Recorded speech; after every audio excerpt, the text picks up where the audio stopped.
Wallahi leo wapo wakina wanawake ambao wanafanya ibada, lakini ibada zao zote za swala wala funga wala nini hazikubaliki mbele ya Allah. Wapo wanawake kama hao, wanawake ambao wanafanya ibada lakini ibada zao kwa Mwenyezi Mungu hazikubaliki. Wapo kina mama, kina dada wanafanya ibada za swala lakini ibada zao hazifiki kwa Allah moja kwa moja, na wengi hawajui katika hili. Na hii ndio tatizo kubwa la wanawake wengi katika zama za mwisho. Kwa nini tunazungumza haya? Ipo hadithi ambayo amepokea Abu Huraira ambao anasema wakati mmoja, katika hadithi ambayo inapatikana ndani ya Sunan Ibn Majah, hadithi nambari 4002, anasema wakati mmoja Abu Huraira alikuwa akitembea akielekea pirika alikuwa anaelekea msikitini. Alipokuwa kielekea msikitini akapishana na mwanamke mmoja, alikuwa ni mtumwa huyu wa bwana mmoja alikuwa akiitwa Jabba. Alipishana naye njiani huyu mwanamke, lakini akasikia harufu ya manukato, akamsimamisha akamwambia, mwanamke mtumwa wa Jabba, unakwenda wapi au unatoka wapi? Mimi unatoka wapi? Akasema natoka msikitini. Akamwambia, ulipaka manukato hayo kwa ajili ya hilo? Yaani ulipaka manukato ili uende msikitini? Akasema naam. Akamwambia, nilimsikia Mtume sallallahu alaihi wasallam akisema, anasema Abu Huraira sasa, nilimsikia Mtume sallallahu alaihi wasallam akisema, mwanamke yeyote atakayejipaka manukato kisha akaelekea kuelekea msikitini, Allah hatoikubali swala yake mpaka rejee nyumbani akoge. Mpaka rejee nyumbani akoge. Fahamu yangu juu ya hii hadithi, Abu Huraira amekutana na mwanamke kajipaka manukato. Ameenda msikitini na manukato. Na akamwambia, kasema Mtume sallallahu alaihi wasallam, mwanamke yote ambaye atapaka manukato na akaelekea msikitini, swala yake haitokubalika. Changamoto hapa sio kwenda msikitini. Changamoto ni kile kitambo cha mwanamke kutoka na manukato hapa kwenda msikitini. Alipopita huku ameacha fitna. Na unaambiwa ukaoge kwa lengo gani? Umeadhibiwa.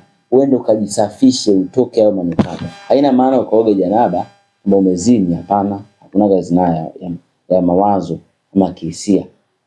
Japo kwa wanaume zipo. Lakini huwezi kuanza kuambiwa ukaoge janaba. Ukaoge, ujitakase, utoke ile manukato, harufu itoke, ndio uende ukafanya ibada. Sasa hii ilitokea wakati wa Mtume sallallahu alaihi wasallam. Wakati huo katika zama za mwisho leo, wanawake wangapi wanajipaka hayo manukato na wanakwenda kuswali Ijumaa?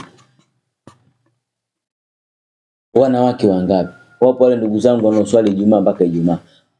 Wao wako wangapi? Ametoka nyumbani, mwenye jipulize kidogo, kajipulizia manukato, ananukia. Mimi nakutana nao wengi, ananukia. Haimaanishi Uislamu unataka unuke. Haimaanishi. Kuna namna nzuri ya kujipamba. Watu wanajipulizia kana kwamba sio wanaume nyumbani. Wanaume nyumbani. Tena bahati mbaya sometime nyumbani, anapokuwa nyumbani hata kama manukato ajipulizia. Nyumbani ananuka jasho. Lakini akitoka nje anataka ajipulizie ili watu wa nje wakasmell ile ladha ya perfume yake. Haya ndio makosa ambayo wanawake wengi wanayafanya. Sasa wangapi katika wanawake katika zama za mwisho wanafanya hivi? Niendeni kufanya, lakini mkumbushe mkeo, mkumbushe mzazi wako, mkumbushe mdogo wako wa kike, wakumbushe mabinti ya kwamba hapaswi kupaka manukato yanayonukia. Na lengo ni nini? Kuepusha fitna. Kuepusha fitna. Udhaifu wa mwanaume upo kwenye macho na udhaifu wa mwanamke upo kwenye masikio. Hasa wanaume ndio wengi nje huko. Anapoona vitu kama hivyo unatengeneza fitna. Kwa hivyo tujue kabisa, ukitoka nyumbani umepaka manukato, unakwenda msikitini kuswali, swala wewe huna. Swala wewe huna mwanamke, mpaka urejee nyumbani ukakoge, ndipo uende tena kwenye kuswali. Na haya ndiyo ambayo ameeleza Abu Huraira juu ya kile ambacho alimsikia Mtume sallallahu alayhi wasallam. Leo ndugu zangu, mtihani mkubwa, na sio tu kupaka manukato, hata ukavaa nguo inayoonyesha maumbile yako, wewe swala huna, mpaka uende nyumbani ukabadilisha hiyo nguo ndipo ukafanya ibada. Na wengine hufanyaga hivi, anaweza akavaa nguo ambayo inaonyesha maumbile yake, akifika muda wa swala ndo anachukua kitenge ndio avae. Wewe kazi bure, kazi bure. Target sio wakati ule unaswali, target ni ule wakati unaenda mpaka unafika kwenye huo msikiti ili uswali. Ulivaa vipi? Mwingine akifika wakati wa kuswali anataka kujitafuta manukato asinukenukie. Target sio muda wa kuswali.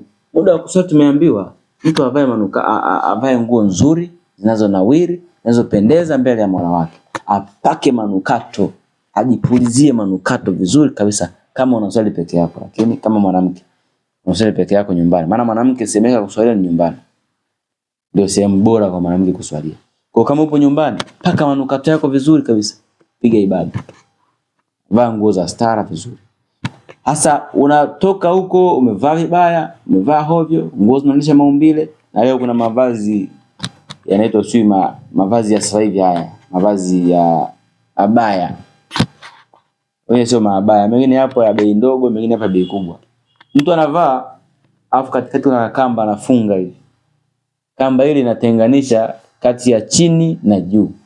Kwa hiyo panabakia pale, yani anabana maumbile yake, anatenganisha juu na chini, ana shape.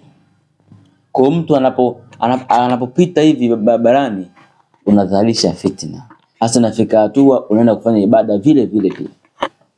Ibada yako wewe ina mashaka kukubalika kwako. Mpaka urudi nyumbani kwako uende ukabadilisha hizo nguo, vaa nguo nzuri, vaa nguo za stara. Haya ndio ambayo wanawake wa akhiru zaman hizi muda mchache huu kabla ya kuelekea kiyama wanayafanya. Lakini tujue kabisa sio sahihi. Sio sahihi. Ukipaka manukato unaenda msikitini, mwanamke, tambua kwamba swala yako haitokubalika mpaka urejea nyumbani ukakoge, uyaondoe ile manukato kabisa. Lakini hata kama ukavaa nguo za uchi unaelekea msikitini, vile vile swala yako wewe na mushkil, mpaka urejee ukabadilisha hizo nguo, ubadilishe nguo, uvae nguo za stara, ndio uelekee tena wapi? Uelekee huko msikitini tena. Lakini pia kwa sasa hivi ni rahisi, kama umetoka pale nyumbani hauna umepaka manukato, ukafika hatua ukagundua kwamba kumbe nimekosea nikajipaka, nimejisahau nikajipaka manukato, ni rahisi huko kulipokuwa. Saizi kuna mambo mengi, kuna bathrooms nyingi tu, unaweza kaoga ili utoke zile ile hali, sio mpaka urejee nyumbani. Kokote unaweza kaoga, sababu mazingira sasa yamebadilika. Unaweza kaupo sehemu ya karibu na hotel, karibu na toilets, ukajisafisha pia ili uweze kufanya ibada zako na ukafanya msamaha kwa Allah, umejisahau. Sio vibaya. Kwa hivyo haya ndio ambayo nilipenda kuzungumza na wanawake, wa mama, mabinti wa Kiislamu katika hiki kipindi ambacho ni cha muda mchache sana kabla ya kiyama kuja.